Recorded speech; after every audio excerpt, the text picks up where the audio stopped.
Hello and welcome to A Cup of Conversation on BRT2 TV.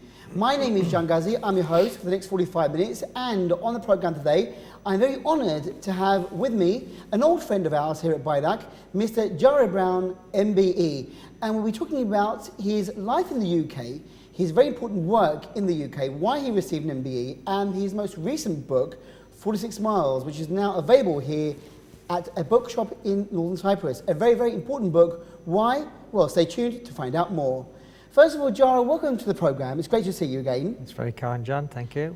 You've had a busy few months, and we're going to tell our viewers why in a minute. But before we go into the book, let's find out a bit about yourself. Now, where are you from originally, Jarra? I'm from Newcastle in England. Well, I was born there and left home when I was about 15, 16, and joined the British Army and travelled all over the country since.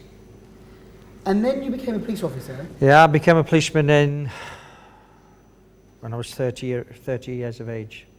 So you joined the force a little bit later than maybe other officers? No, it's quite common, to be honest. Really? Quite common for people to do some sort of military career, then later on cut that short and join the police, so it's not uncommon.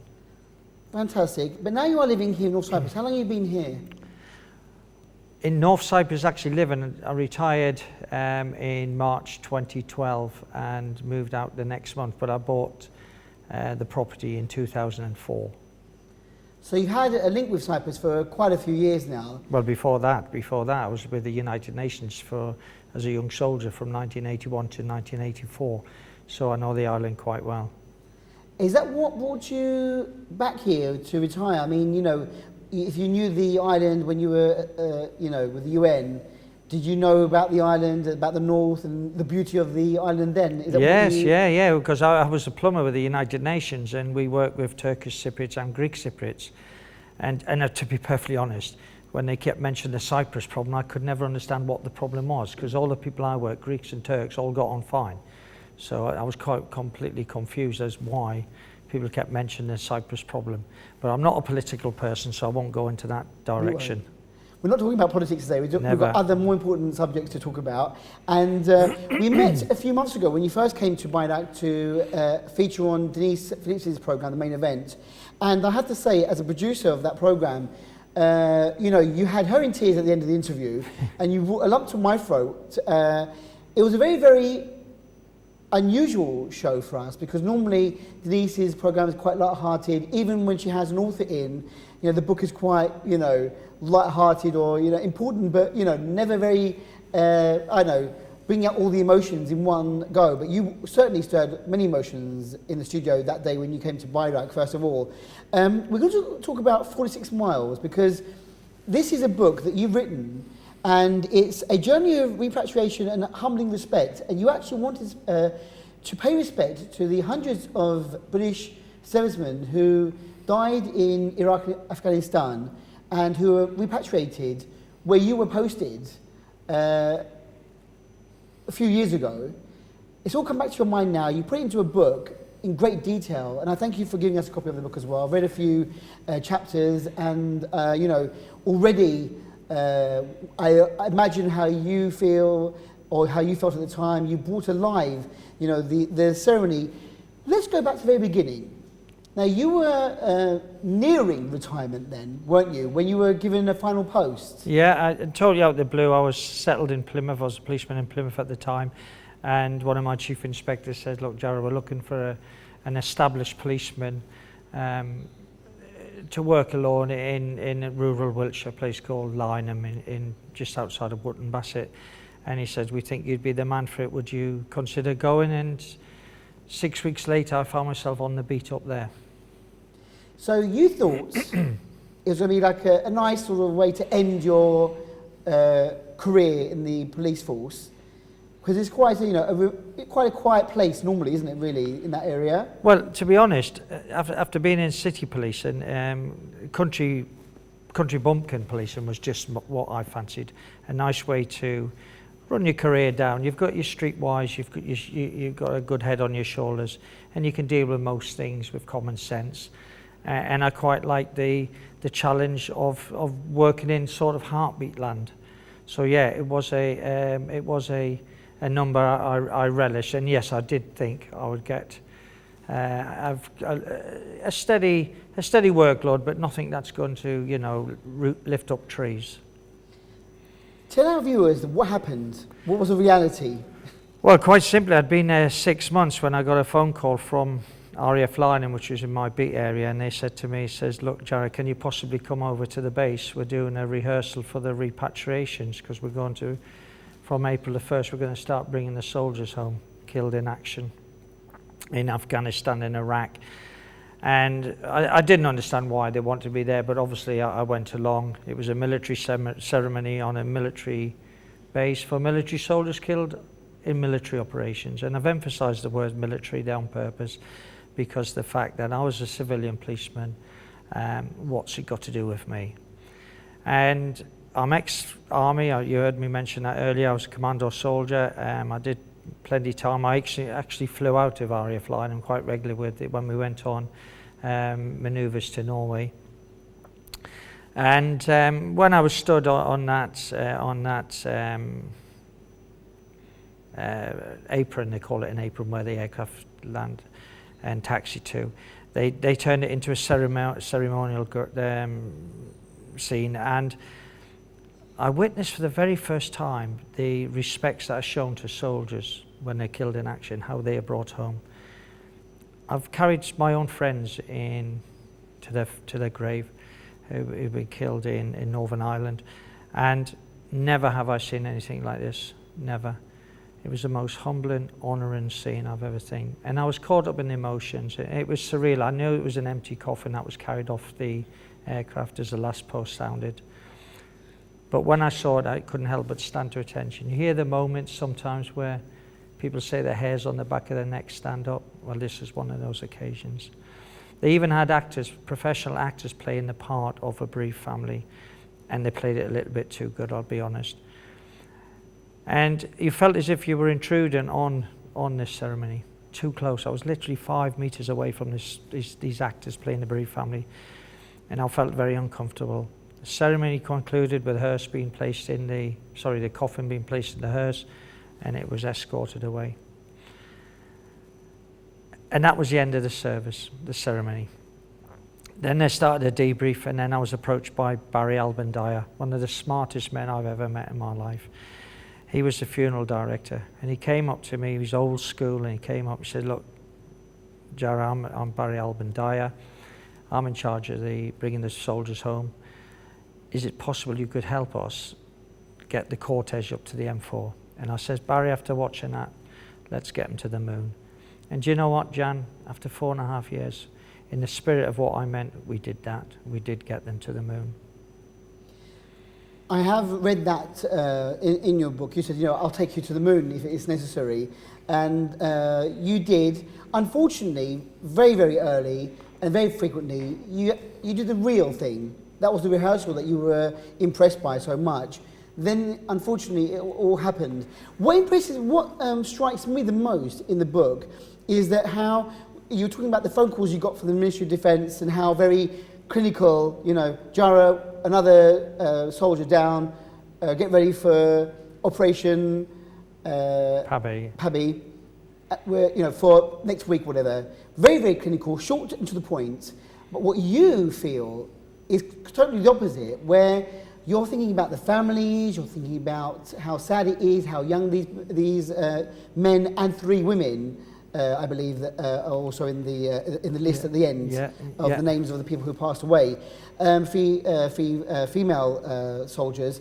You look at the more human element, and it brings together the contrast, but it actually works quite well because you have to be military precise and not let the emotions take over what you're doing, because you have to organise everything. Yeah. But yet you still see the human aspect of this. Well, I think you've got to be made of wood if you can't be. And to be honest, when the military precision, as you call it, and they rehearsed to make sure they got it right every single time, they tried wherever possible so that the bearer party weren't directly connected, because for that specific reason, you're carrying a comrade off the aircraft, and then suddenly you're going to come close to the families that you may know. And if that's the case, you know, there's a good chance you could actually get caught up in the emotions, and it loses that dignity, that honour that they're trying to create. So it was very important when they picked the military picked the bearer parties on each occasion.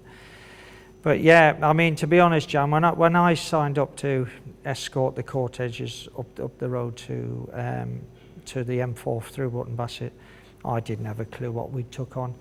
I had not realised in any shape or form that 180 soldiers had already been killed in these two conflicts and brought home already. I had no inclination of that whatsoever.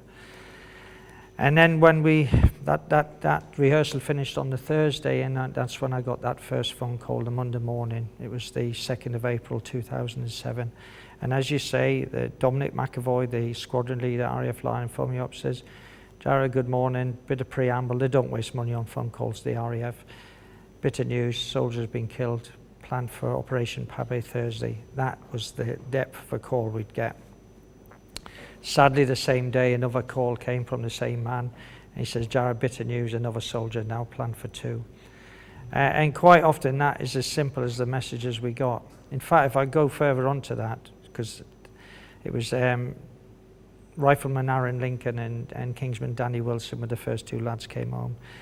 And when we brought those 2 lads home that Thursday, we didn't know what to expect. Nobody knew we were coming. There was no press, no media. And we escorted the lads home. A cortege was about 6 vehicles long, the 2 most important being the Union flag draped coffins in the hearses. And we got up to the War Memorial en route to the M4, a distance of 8 miles, when we had an obstruction in the road. And that obstruction, as fate happened, brought the 2 Union flag draped coffins adjacent to the War Memorial. And people were there on their everyday shopping to cross the road, because next to that War Memorial is the Pelican Crossing, and they didn't cross the road. The lights changed from red to green and they stopped. They showed their respect. And so we continued. Once the obstruction was cleared, up to the M4, drove back to the police station. The phone rang again. It was Dominic McAvoy, the squadron leader. How'd it go, Jarra? Fine. He then said, bit of news, 4 more next week. And it was like that for 4.5 years. But that short tale I've told you about Aaron Lincoln and Kingsman Danny Wilson, when they were recognised, I told the mother and sister and the family of Aaron Lincoln when I met them on my UK tour. I told them in more detail exactly what happened that day. And when they listened to me, you can read when people are reading you out the palm of your hand. They're watched, they're engrossed. And at the end of it, his mother, Karen, says to me, she says, Jarra, says, when Aaron died, it was the worst day of our lives. Our hearts were ripped out. And we had no idea what was happening. We thought we were there at the RAF Lynham, and then he was gone. But knowing now that people recognise them was so important to them, to give them some small comfort that people genuinely care. People on their everyday life just stopped, they bowed their heads for 5 minutes, 2 minutes, whatever, just a sign of respect. That brought them so much comfort. She even said to me, they've been to all military events, even met the Queen, but she says nothing compares to what you just told them. And that's what this book's all about for me. It's to try to bring people some small comfort that so much happened that they were not aware of. And I want to try and give them some small comfort that as a country we really did care for their loss. I think maybe, Jarra, you had a special position there because you weren't military and really involved with organising the ceremony itself. So you could maybe stand outside. You knew you had a duty. You knew you had to get the cortege out of Wootton Bassett onto the M4 to go to Oxford, to the hospital, to the morgue. Maybe because you had that special, you weren't totally involved with, you could be an outsider, but you weren't an insider. You had privileged access to seeing the ceremonies themselves. Maybe that's why your words are so comforting, because you can write them heartfelt, really what you experienced in that, on those days that you were attending the ceremonies. Because I feel that when you were writing, that it really affected you, and you wanted to share this with the families. Yeah, I think it's so important to let people know that, they weren't a statistic, they weren't just a soldier, it was somebody's son, somebody's husband, somebody's lad. or girl, because I met Sally Beck and her daughter Eleanor was killed she come back on she was killed on April the 5th, 2007. And when I met her mother, I told her exactly the same what happened the day she came home. And I was once taught that my memory is an amazing memory because I can refresh it. I talk about names and dates and that, but it meant so much to me. And you know what, Jan? Every single soldier we brought home, I used to read about, so I knew who I was bringing home. When Stephen Dunn come home, I knew he was a Newcastle lad. I knew he supported my football club. I knew he had a daughter called Emily. Every single one we used to read up, so I knew that when we escorted someone home, we knew who we were bringing home. Not just a soldier, not just a statistic, somebody's son.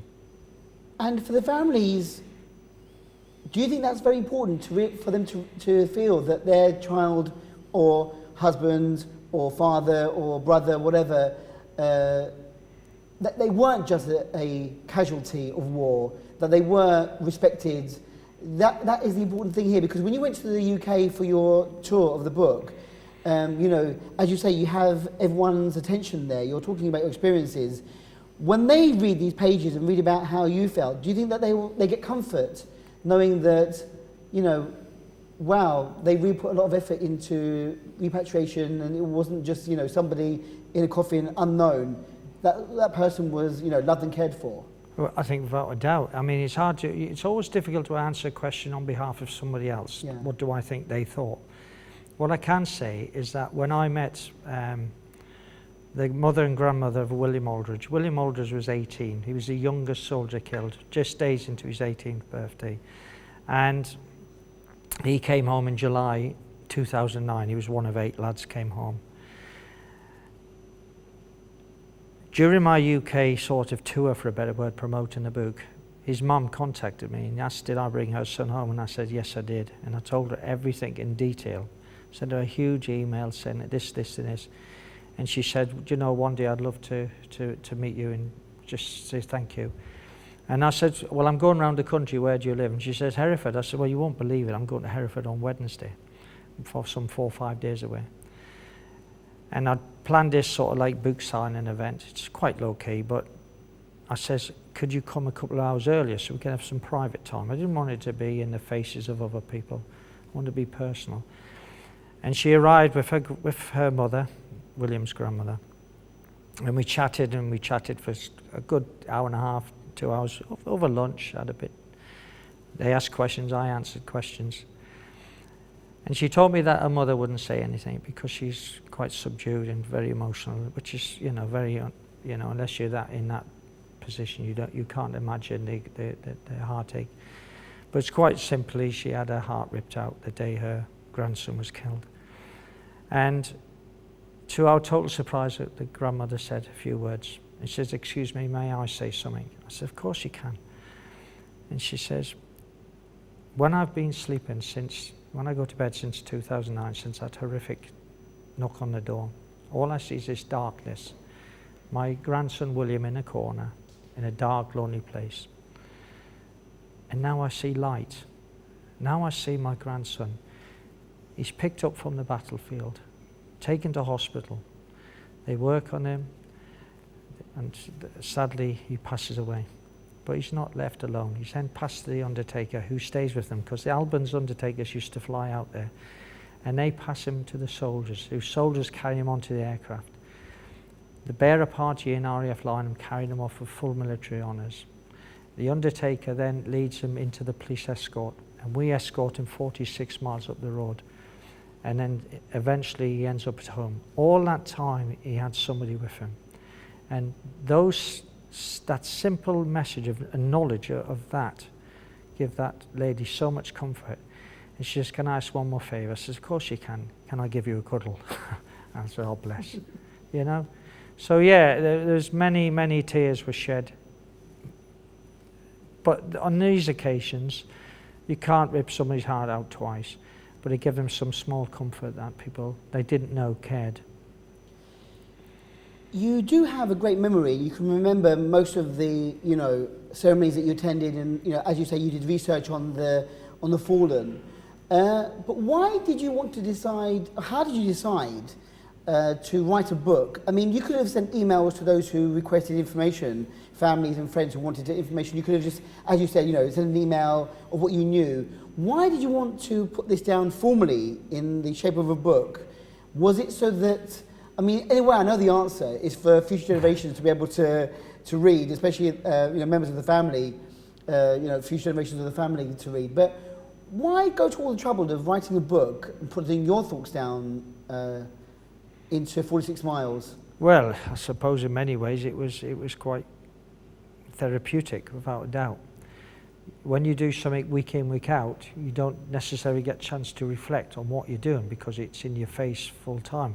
I mean, we used to finish a cortege and I'd be walking on from the police station, and Catherine Rand, there was later on to be the point of contact with the RF line, and a number would come up, says, bit of news, Jarra, number 2 next week.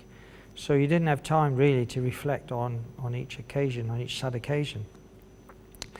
When you're retired, you get a lot of time to reflect. And when I found myself in this small, sleepy hollow called the Centre in North Cyprus, I did have time to think and reflect. And when people ask me an open question, what did you do?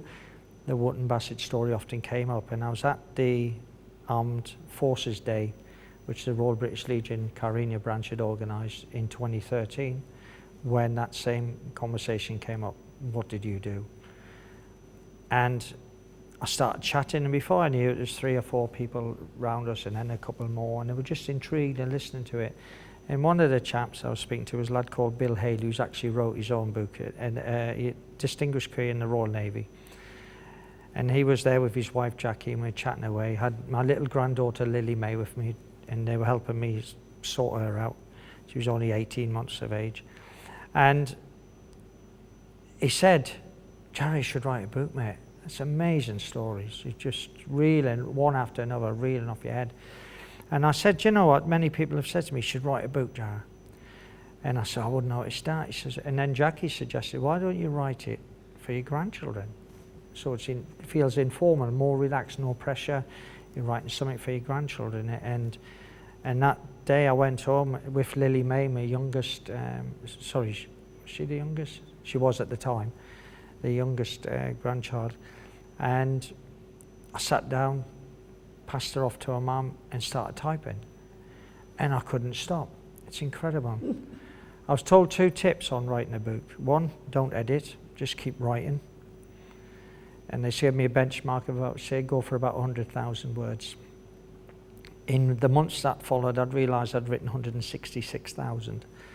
A lot of it was duplication, but with computers, it's just like a huge jigsaw, and you can cut and paste. And when I cut and paste and placed it in chronological order as opposed to chapters, I then realised, no, that's not correct, that happened there. And it provoked further memories. I never had notes, it all came from within. Everything came from within. You don't realise how much is in the old brain box until it's opened, till the lid's opened, and just poured out. Cried so many times writing it. Honestly, shed tears.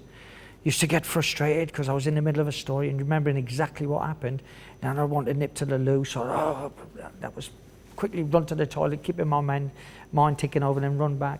And I'd type till 2 o'clock in the morning, absolutely shattered.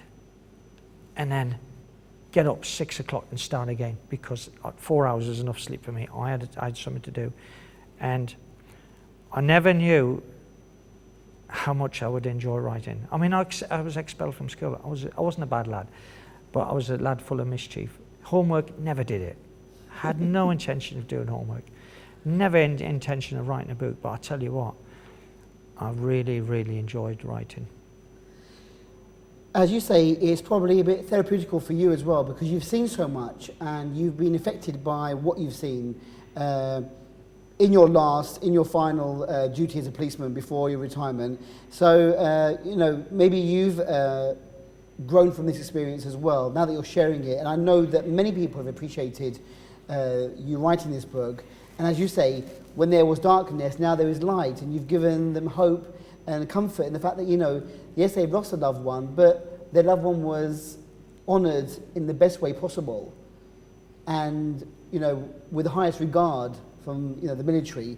And so I think, and also from the locals of Wootton Bassett, because as you say hundreds of times, they got used to seeing the cortege, and they stopped and they bowed, and even ex-military veterans used to dress up in their regalia with their medals and pay their respects. So it became quite a tradition. Do you know what, John? People say to me, what's the biggest thing the impact that, when you reflect now, the biggest impact? And do you know what it was? That the fallen were recognised. I mentioned earlier, 180 came back. Yes, they came back with full military honours inside the base, but when they left the base, nobody knew, except for the immediate family and friends and comrades who lost their colleagues. When they left Wootton Bassett, when they left RAF Lynham, every single one was recognised. From Aaron Lincoln to Daniel Clack, Lieutenant Daniel Clack, the last one, the 345th soldier that came home. Mm-hmm. They were recognised. And that is a significant difference to what we initially took on.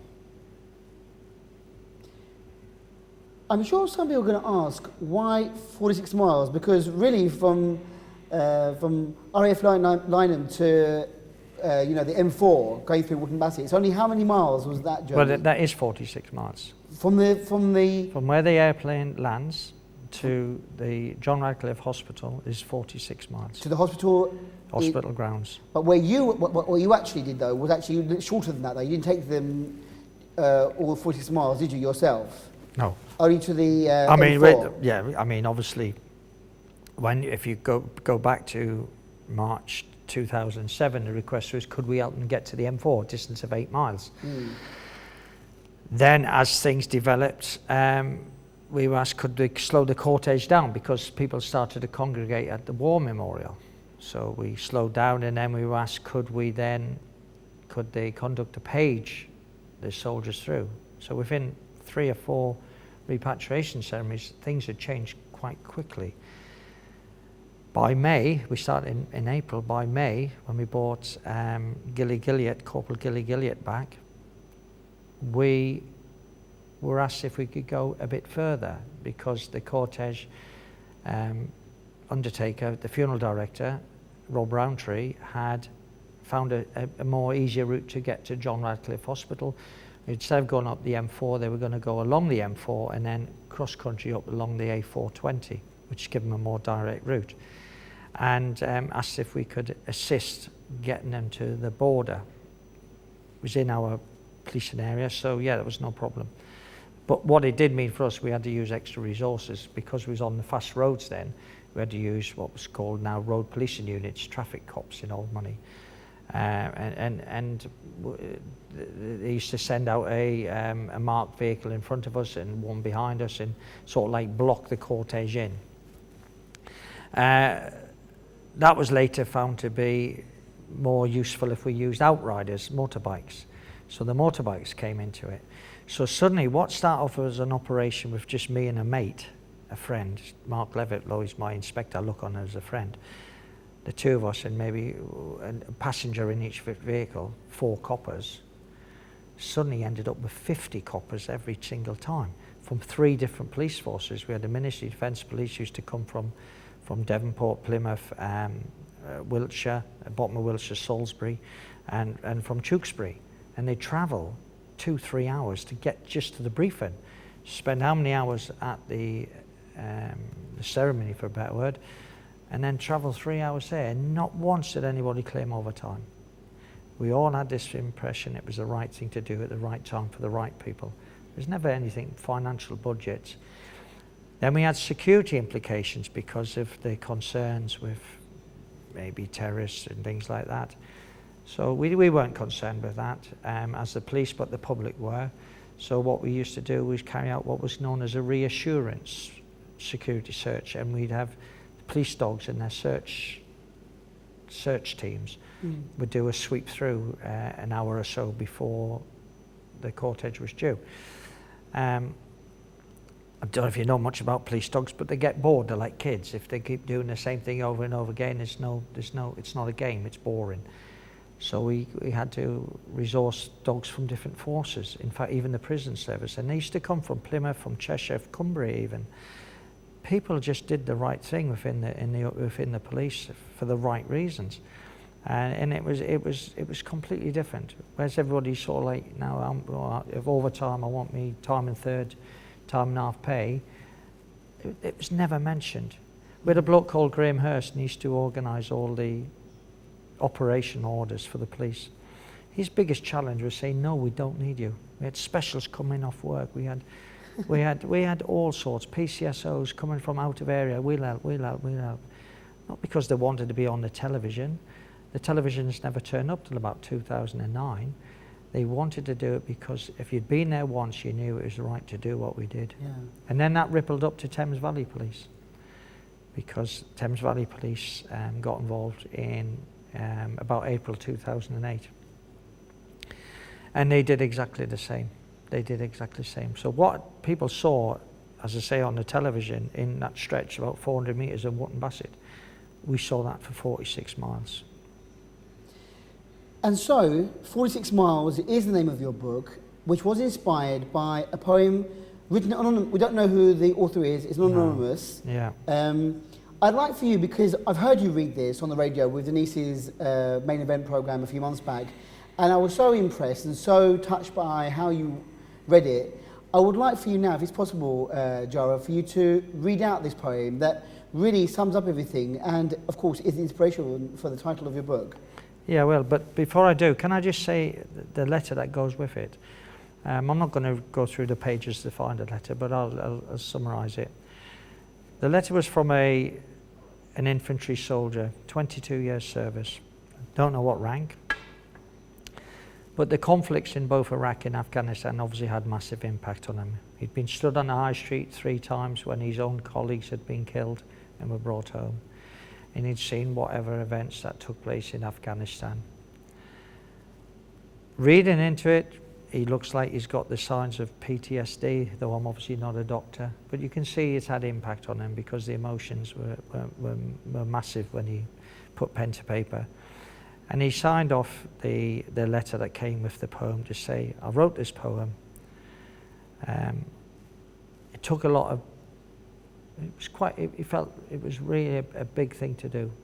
He felt apprehensive of doing it, maybe that's a better word.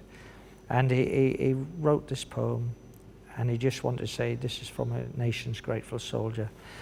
So, Yes, in the book you can read the poem, lots to learn from 46 Miles, but this is the poem called 46 Miles. And it was the inspiration for the title of this book, because I received this letter and poem from Wootton Bassett Town Council after the book was finished. And I hadn't a title for the book at that stage. That was done January this year, and this turned up in the emails. And it's titled 46 Miles, the poem itself. If I should fall in that far foreign land, with my blood, sweat and tears soaked up in the sand, I shall not fear or fall with regret. The 46 miles will never forget. I won't lay to rest or just drift away. 46 miles will have something to say. I have one last task, one more mission to be done. 46 miles before the going down of the sun. As we step off, uncertain if it's our last, I think of my friends that have already passed. I remember the silence as Wootton Bassett stood still. Shoulder to shoulder, the high street would fill. Curiously as I stood, I felt so at ease, surrounded by strangers outside the cross keys. I have one last task, one more mission to be done. 46 miles before the going down of the sun. From tarmac to motorway, it's 46 miles in all. Police stand over me, keeping me safe, standing tall. They lead the way and watch over my kin. For this I thank with all I have been. The young and old fill 46 miles together. Flags and banners, salutes in all weather. I have one last task, one more mission to be done. 46 miles before the going down of the sun. So this is how we go to these far foreign lands where our blood, sweat and tears are soaked up in the sand. Wootton Bassett did welcome us home. Standing by side, our families were shown. We have done our best, and given our all. The nation remembers 46 miles, stand tall. I have one last task, one more mission to be done. Thank you, Royal Whitton Bassett, from a nation's grateful son. And as I say, those words were massive to me. And once I read it, I said, everything about this book's been fate. The whole story's been fate, or by chance or spontaneous reaction. That came to me, and I had no hesitation. I said, that's what I'm going to call this book. Very, very apt, very right for what you're sharing with us today. And I have to say that, even when I hear that now, it just brings up, memories of what you've shared with us. So vivid is your account of what you've gone through in Wootton Bassett. It is a pleasure to have been given this book from you, Jarra. And I just have to say to everyone now that this book is currently available. After touring the UK, you can get 46 miles at the Colocom branch of the Bestseller Bookshop. Now, you recently had a low-key book signing event there, and I know that the book is now available at the Colocom branch of Bestseller, but is it also online? Is it on Amazon as well? Yeah, you can get it on Amazon, but there was a few difficulties. They were advertising hardback, and they can't get hardback. They can only get paperback, and that's what caused a lot of aggravation. But yes, you can get it in Amazon. You get it in most bookshops, but you have to order it. That's one of the challenges with self-publishing. You can't flood the market with books because you have to pay for them to be printed. So, and another thing that I've offered to do, because I'd like to raise more charity for the Royal British Legion Carina branch. I think they do a brilliant job. Yeah. They really do. And even if you join the branch just for the Poppy Ball, it's well worth it. It really is a good organisation, well run by Brian Thomas, BEM, and his committee. But I've said I'm going to start doing presentations to any clubs, groups, organisations that want a guest speaker, and all I ask is maybe they can give some donation towards the charity. I will. Each of these events I go to, I'll bring the books and people can buy them. I'll sign them if they want me to, and yeah, and the other main charity I support is obviously one back at home, which is written about in the book, called Scottish Little Soldiers, and that was something that's very personal to me, because when I used to lead the cortege through, there was many dads I brought back home, and I used to see their kids being picked up to lay flowers on top of the hearse, and one little girl I'll never forget, I don't know her name, but I could hear her crying down the street, "Why, Mummy, why?" And that's something, again, that never goes for me. So Scottish Little Soldiers is a charity that takes these young'uns on holidays and puts a smile back on their faces, and it's a brilliant charity. And for me, all charities are brilliant, but that's the one I'll donate to. Well, I want to say, you're doing a great job, and I'm sure that there will be lots of different organisations hoping to maybe take advantage of this book and maybe ask you to talk about it, and then raise funds for your charities, for the RBL, and for your charity back in the UK as well. Jarra, I want to say that you're in the UK promoting this book, and you must have met with a few members of the families who lost a member of their family to war. What was it like meeting them? Was it like saying to you, "Thank God I wrote this book. I'm so glad that I went through all these this trouble"? What was it like? I've never been so nervous in my life. I'll tell you honestly, it's one thing writing a book in the middle of a Centre Bay village where no one knows you in that, and then once you put it on public display, wow, are you apprehensive or what? And when I decided to launch the book, I was invited by the Royal Marines Association in Plymouth Hoe. There was 30,000 people there. Not because the book's on, it was an armed forces event. 2 years to the day I started writing it. It was a point and date. And on that same day, there's a group called the Magnificent Seven, and they do a memorial march onto the Hoe from Bickley Barracks across Dartmoor, about 20-25 mile, and finish off on the Hoe. But this year they made contact with me and said, "Jarra, can we finish at your book launch?"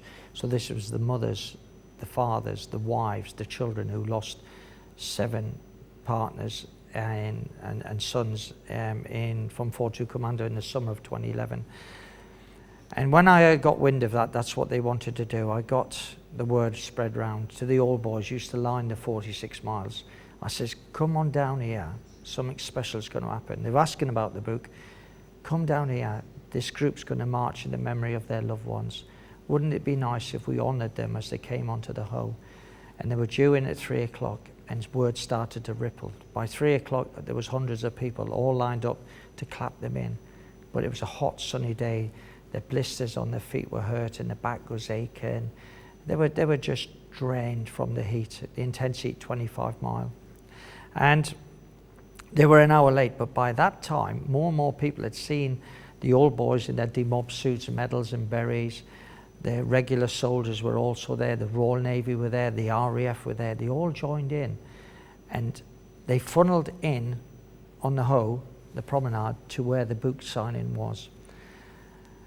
And then by 4 o'clock, they finally arrived. And they came up the grass verge. It was many people were having picnics on the grass bank.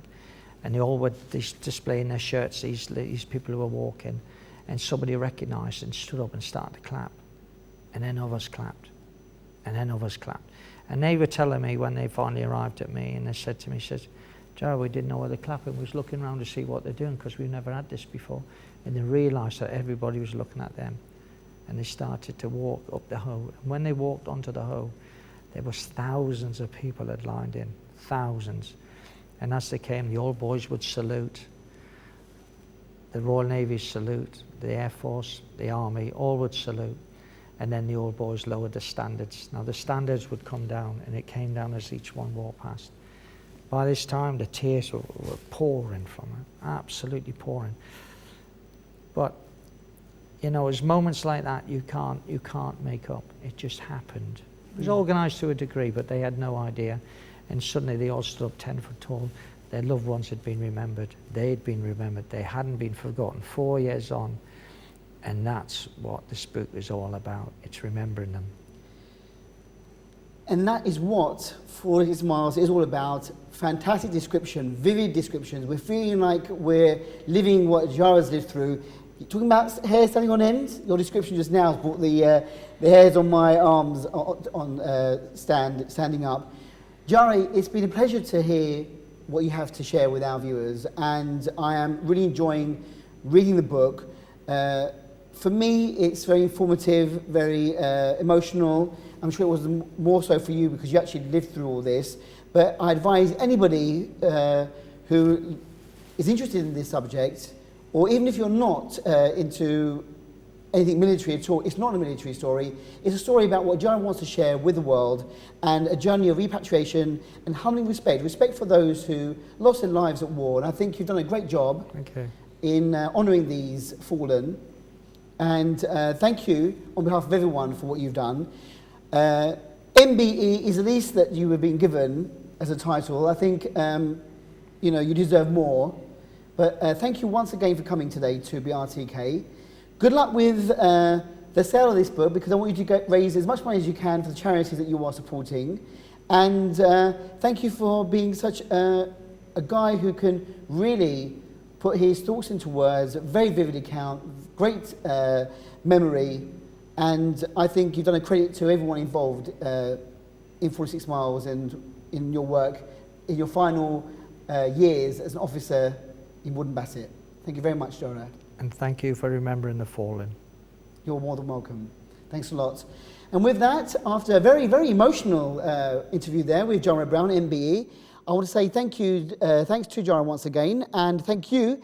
If you want to get the book, it's available now, paperback and hardback. And apparently, Jarra says to me that the hardback probably won't be read, but saved for generations to come, because the whole idea is that, maybe the youngsters at the moment won't remember these stories, but they will be able to read this story for years and years to come in the hardbook version that will be around for a lifetime. But you can get your book at the Karakum bookstore. That's the bestseller bookstore in Karakum. Get it now. Definitely a great read. Until we meet again for another cup of conversation, take care. Bye-bye.